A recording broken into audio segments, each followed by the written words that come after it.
ಸ್ನೇಹಿತರೆ, ನೀವು ಹೇಗಿದ್ದೀರಿ? ನೀವು ಕೂಡ ಚೆನ್ನಾಗಿದ್ದೀರಿ ಅಂತ ತಿಳ್ಕೊಂಡಿದ್ದೇನೆ. ನಾನು ಕೂಡ ಚೆನ್ನಾಗಿದ್ದೇನೆ. ಇವತ್ತು ಏನು ಟಾಪಿಕ್ ತಗೊಂಡು ಬಂದಿನಪ್ಪ ಅಂತಂದರೆ, ಹೇಳಿದ್ನಲ್ಲ ನಾನು ಹೋದ ವಿಡಿಯೋದಲ್ಲಿ, ಈ ಟ್ರಾಫಿಕ್ ಬಗ್ಗೆ ಪೂರ್ತಿ ತಿಳಿದುಕೊಳ್ಳಲು ನೀವು ಇಷ್ಟಪಡುತ್ತಿದ್ದರೆ ಈಗಲೇ ನನ್ನ ಚಾನಲ್ಗೆ ಒಂದು ಲೈಕ್ ಮಾಡಿ, ಕಾಮೆಂಟ್ ಮಾಡಿ, ಶೇರ್ ಮಾಡಿ ಮತ್ತು ನನ್ನ ಚಾನಲ್ಗೆ ಸಬ್ಸ್ಕ್ರೈಬ್ ಆಗೋದು ದಯವಿಟ್ಟು ಮರೆಯಬೇಡಿ. ಬಂದಿರಿ, ಜೀವನದಲ್ಲಿ ಎಷ್ಟು ಕಷ್ಟಗಳು ಬರ್ತಾವ, ಆ ಕಷ್ಟಗಳನ್ನು ನಾವು ಹೇಗೆ ಹೆದರಿಸಿ ನಿಲ್ಲಬೇಕು, ನಿಂತಾಗ ನಮ್ಮ ಜೀವನ ಎಷ್ಟು ಸುಖಕರವಾಗ್ತದೆ ಅನ್ನೋದು ನನ್ನ ಜೀವನದಲ್ಲಿ ನಡೆದಂಥ ಒಂದು ಘಟನೆಗಳು. ಹೇಳಿದ್ನಲ್ಲ, ನಾನು ಪ್ರೈವೇಟ್ ಸ್ಕೂಲಿಗೆ ಹೋಗ್ತಾ ಇದ್ದೆ. ಅದನ್ನು ಕೆಲಸ ಮಾಡಿಕೊಂಡು ಆಶಾ ಕಾರ್ಯಕರ್ತೆಯಾಗಿ ಕೆಲಸಕ್ಕೆ ಬಂದಾದ್ಮಕ ನಮ್ಮದು 3ನೇ ಮಗುವಿಗೆ ನಾನು ಪ್ರೆಗ್ನೆಂಟ್ ಇದ್ದಾಗ ಒಂದು ಮನಿ ಪರ್ಚೇಸ್ ಮಾಡಿದೆ. ಅದು ಹೇಗಪ್ಪ ಅಂತಂದ್ರೆ, ನಮ್ಮ ಮನೆಯವರು ತೊಗೊಂಡಿದ್ರು, ನಮ್ಮ ಅಣ್ಣ ತಂಕಿದೆ ಇತ್ತು. ಆದ್ರೂ ಕೂಡ ಅದು ತೊಗೋತೀವಿ ಅಂತೇಳಿ ನಾನು ಕನಸಿನಲ್ಲೂ ಕಂಡಿದ್ದಿಲ್ಲ. ಒಂದು ಸರ್ತಿ ಏನು ಮಾಡಿದೆ, ನಮ್ಮ ಮನೆಯಲ್ಲಿ ಭಾಳಷ್ಟು ಜಗಳ ಆಗ್ತಾ ಇರೋ ಕಾರಣದಿಂದ ಅವ್ರಿಗೆ ನಾನು ರೆಂಟ್ ಕೇಳಕ್ಕೆ ಹೋಗಿದ್ದೆ. ಮನೆಗೆ ನಾನು ರೆಂಟ್ ಕೇಳಕ್ಕೆ ಹೋದಾಗ ಅವರಿಗೆ ಏನು ಹೇಳಿದಪ್ಪ ಅಂತಂದ್ರೆ, ನಾನು ಬಂದಿರ್ತೀನವ, ನೀವು ಬೇರೆ ಕಡೆ ಮನೆ ಕಟ್ಲತ್ತೀರಿ ಅಂದ್ಕೊಂಡಿದ್ದೆ. ಆದರೆ ಅಂತಾರಲ್ಲ, ಮನುಷ್ಯರು ಕೈ ಬಿಟ್ಟರು ದೇವರು ಕೈ ಬಿಡಲ್ಲ ಅಂತ ಒಂದು ಸತ್ಯವಾದ ನಿಜವಾದ ಘಟನೆ. ಕನಸಿನಲ್ಲೂ ಈ ಒಂದು ನಾವು ಈಗ ನಾಳೆ ತೋರಿಸ್ಬೋದು ಈ ಒಂದು ಮನೆ ನಾನು ತಗೋತೀನಂತ ಕನಸು ಮನಸ್ಸಿನಲ್ಲೇ ಕಂಡಿದ್ದಿಲ್ಲ. ಆದರೆ ನಮ್ಮ ಹತ್ರ ದುಡ್ಡು ಕೂಡ ಇದ್ದಿದ್ದಿಲ್ಲ, ಬೇರೆ ಹಾಕಿದ್ರು.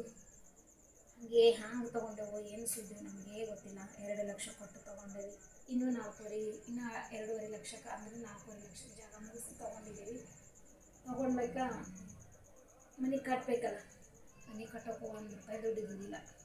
ನಮ್ಮ ಮನೆಯಲ್ಲಿ ನಾವು ಅಲ್ಲಿ ಇಲ್ಲಿ ಸ್ವಲ್ಪ ನಮ್ಮ ಮಾಲಕರ ಸಪೋರ್ಟ್ಲಿಂದ ನಾವು ಹಿಂಗೆ ಮಾಡಿ ಪತ್ರ ಹಾಕ್ಕೊಂಡು ಮನೆ ಕಟ್ಕೊಂಡೇವಿ. ಕಟ್ಕೊಂಡಾದ್ಮಕ ನಮ್ಮದು ಡೆಲಿವರಿ ಆಯಿತು. ಆದ ತಕ್ಷಣ ನಮ್ಮದು 9 ತಿಂಗಳು ಮಗು ಇತ್ತು, ಕೊನೆ ಮಗು. ಆ 9 ತಿಂಗಳು ಮಗುವಿಗೆ ತೊಗೊಂಡು ಮತ್ತೆ ಜಗಳ ತೆಗೆದ್ರು. ಆ ಜಗಳದ ಸಮಸ್ಯೆದಲ್ಲಿ ನಮ್ಮ ಮನೆಗೆ ಅರ್ಧ ಪರ್ಸಿ ಹಾಕಿದ್ದೀವಿ, ಅರ್ಧ ಪರ್ಸಿ ಹಾಕಿದ್ದಿಲ್ಲ. ನನ್ನ ಮಗುವಿಗೆ ತೊಗೊಂಡು ಬಂದೆ. ನಾನು ಬಂದ್ಮಕ್ಕ ಫಸ್ಟ್ ಬರ್ತ್ಡೇ ನಮ್ಮ ಹುಡುಗಂದಿಲ್ಲಿ ಇದೇ ಮನೆಯಲ್ಲಿ ಮಾಡೀನಿ. ಅದ್ರ ಧೈರ್ಯ ಗೆಟ್ಬಿಡ. ಆದರೂ ನನಗೆ ಯಾರೂ ಧೈರ್ಯ ಹೇಳೋರು ಬಿದ್ದಿದ್ದಿಲ್ಲ, ಬುದ್ಧಿ ಹೇಳೋರು ಬಿದ್ದಿದ್ದಿಲ್ಲ. ಇದು ಹಿಂಗೆ ಮಾಡಿದ್ರೆ ಇದು ಹಿಂಗೆ ಆಗ್ತದೆ, ಇದು ಹಿಂಗೆ ಮಾಡಿದ್ರೆ ಹಿಂಗೆ ಆಗ್ತದೆ ಅನ್ನೋದು ಯಾರು ಭೀ ನನಗೆ ಹೇಳೋರಿದ್ದಿಲ್ಲ. ಯಾರ ಹತ್ರನ ಹೇಳ್ಕೊಳ್ಳೋಕೆ ಭೀ ನನಗೆ ಆಗ್ತಾ ಇರಲಿಲ್ಲ. ಹಾಗಾಗಿ ನಾನು ಧೈರ್ಯ ಮಾಡಿದೆ. ಈ ಜೀವನದಲ್ಲಿ ಈ ಥರ ನನಗೂ ಹಿಂಸೆ ಕೊಡ್ತಾ ಇದ್ದಾರಪ್ಪ ಅಂದ್ರೆ, ನಾ ಅವ್ರದಕ್ಕೆ ಮೇಲೆ ಬೆಳೆದು ಬರಬೇಕನ್ನೋದೊಂದು ಛಲದಿಂದ ನನ್ನ ದೇಹಕ್ಕೆ ನನ್ನ ಮನಸ್ಸೇ ನಾನೇ ಒಂದು ಸ್ಥಿರವಾಗಿ ನಿಂತು ಪ್ರಯತ್ನ ಪಡ್ತಾ ಬಂದೆ. ಅಲ್ಲಿಂದ ನನ್ನ ಮಕ್ಕಳದು ದೊಡ್ಡವಾದವು. 2 ಹುಡುಗರು ಸಾಲಿಗೆ ಹೊಲತ್ತು, ಸಣ್ಣ ಹುಡುಗನು ಸಾಲಿಗೆ ಹೊಲತ್ತ. ಪದೇ ಆಸೆ ದುಡ್ಡು ಹೆಂಗಿರ್ತದೆ ನನಗೆ ಗೊತ್ತು. ಆ ಟ್ರೈನಿಂಗ ಈ ಟ್ರೈನಿಂಗ. ಆದರೆ ಸಣ್ಣ ಮಗು, ಲಾಸ್ಟ್ ಮಗು ಸಣ್ಣದಿತ್ತು, ಅದಕ್ಕೂ ಯಾರು ಹಿಡಿಯೋರಿದ್ದಿಲ್ಲ. ಆ ಮಗುವಿಗೆ ಎಲ್ಲಿ ಬಿಟ್ಟು ಹೋಗ್ಬೇಕಪ್ಪ ಅಂತ ಅಂದ್ಕೊಂಡು 2 ಹುಡುಗರು ಸಾಲಿ ಬಿಡಿಸಿ ಅವ್ರ ಕೈಯಾಗ ನನ್ನ ಮಗುವಿಗೆ ಕೊಟ್ಟು ಹೋಗ್ತೀನಿ. ನಾನು ಹೋಗಿ ಬರೋ ತನಕ 3 ಬಾಗಿಲು ಕುಂತಿರ್ತೀವಿ. ಅವಕ್ಕೆ ಯಾರೋ ಕರ್ಕೊಳ್ಳೋರು ಬಿದ್ದಿಲ್ಲ, ಯಾರೋ ಬಿಡೋರು ಬಿದ್ದಿಲ್ಲ. ಕೂಡ್ತೀವಿ ಬರೋ ತನಕ. ಮುಂಜಾನೆ 8 ಗಂಟೆ 9 ಗಂಟೆಗೆ ಹೋದಂದ್ರೆ 5 ಗಂಟೆಗೆ ಟ್ರೈನಿಂಗ್ ಮುಗಿಸ್ಕೊಂಡು ಬರೋ ತನಕ ಅಷ್ಟೇ ಕೂಡ್ತೀವಿ. ಬಂದು ಅಡುಗೆ ಮಾಡ್ಕೊಟ್ಟಾಗ ಉಣ್ತೀವಿ. ಆದರೂ ಜೀವನದೊಳಗೆ ಕಷ್ಟಗಳು ಬರ್ತಾವೆ. ಒಂದಾನೊಂದು ಕಾಲದಲ್ಲಿ ನನಗೂ ಊಟ ಕೂಡ ಸಿಗ್ತಾ ಇರಲಿಲ್ಲ. ಹೇಳ್ಕೊಂಡ್ರದು ಈಗ ಹೇಳ್ಕೊಬಾರ್ದು. ಆದರೆ ನನ್ನ ಜೀವನದ ನಿಜ ಕತೆ ನಿಮ್ಮ ಹತ್ರ ಹೇಳ್ಕೊಬೇಕು. ಆದರೆ ಯಾರು ಭೀ ಧೈರ್ಯ ಕೆಡಬಾರ್ದು. ಸೋತರ ಕಡೆ ಶಿವ ಇದ್ದೇ ಇರ್ತಾನೆ. ಆದರೂ ನಾವು ಪ್ರಾಮಾಣಿಕವಾಗಿ ಒಂದು ನೇಕಿಯಾಗಿ ನಾವು ಇದ್ದೇವಪ್ಪ ಅಂದ್ರೆ ದೇವ್ರ ಕೈ ಹಿಡಿತಾನೆ. ನಾವು ಎಲ್ಲರ ಅಪ್ಪಿ ತಪ್ಪಿ ಅನ್ಯಾಯ ಮಾಡಿದೆವಂದ್ರೆ ಎಂದೂ ದೇವ್ರ ಕೈ ಹಿಡಿಯಲ್ಲ. ನನ್ನ ಜೀವನದಲ್ಲಿ ನಾ ಎಷ್ಟು ಕಷ್ಟ ಬಂದರೂ ಭೀ ನೇಕಿ ಕಡಿ ನಡೆದಿನಂತೆ ನನ್ನ ದೇವರು ಇವತ್ತು ಅರ್ಧ ರೊಟ್ಟಿ ಕೊಟ್ಟಿದ್ದಾನೆ. 4 ದಿನ ಒಂದೇ ಹಸ್ಕಿ ಒಳಗೆ ಒಂದು ಗುಟುಕು ನೀರಿನ ಮೇಲೆ ಮಲ್ಕೊಂಡು ಜೀವನನ ಮಾಡಿ ಬಂದೀನಿ. ಅದರ ಧೈರ್ಯ ಕೊಟ್ಟು ನನ್ನ ದೇಹಕ್ಕೆ ನಾನೇ ಧೈರ್ಯ ತೊಗೊಂಡೆ ಮುಂದೆ ಸಾಗ್ತಾ ಇದ್ದೀನಿ.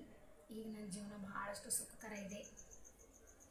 ಮತ್ತು ಇದು ಇವತ್ತಿಗೆ ಇಲ್ಲಿಗೆ ಸಾಕು. ಮತ್ತು ನಾಳೆ ಮತ್ತು ಮುಂದಿನ ಬಗ್ಗೆದಾಗ ಹೇಳ್ತೀನಿ. ಹಾಗಾಗಿ ಸ್ನೇಹಿತರೆ, ಏನಪ್ಪ ಇವಳು ತನ್ನ ಜೀವನದ ಕಷ್ಟಗಳ ಬಗ್ಗೆನೇ ಹೇಳ್ಕೊತಾ ಇದ್ದಾಳೆ ಅಂತೇಳಿ ಯಾರೂ ಭಾವಿಸಬೇಡಿ. ಯಾಕಪ್ಪ ಅಂದರೆ, ಜೀವನದಲ್ಲಿ ಸೋತು ನಿಂತವ್ರಿಗೆ ಯಾವ ರೀತಿ ನಾವು ಬೆಳೆದು ಬರಬೇಕು, ಏನದಕ್ಕೂ ಸಹಾಯ ಆಗಬೇಕು, ನಾವು ಹೇಗೆ ಧೈರ್ಯ ಮಾಡಬೇಕು ಅನ್ನೋದ್ರ ಬಗ್ಗೆ ಒಂದು ವಿಡಿಯೋ ಮಾಹಿತಿ ನಿಮಗೆ ಕೊಡ್ತಾ ಇದ್ದೀನಿ. ಈ ಒಂದು ವಿಡಿಯೋ ನಿಮಗೆ ಇಷ್ಟ ಆಗ್ತದೆ ಅಂತ ತಿಳ್ಕೊಂಡಿರಿ. ನನ್ನ ಜೀವನದಲ್ಲಿ ನಡೆದ ಘಟನೆ ಹೇಳ್ತೀನಿ, ಬೇರೆಯವ್ರ ಜೀವನದಲ್ಲಿ ಅಲ್ಲ. ಅಲ್ಲಿವರೆಗೂ ಥ್ಯಾಂಕ್ ಯು.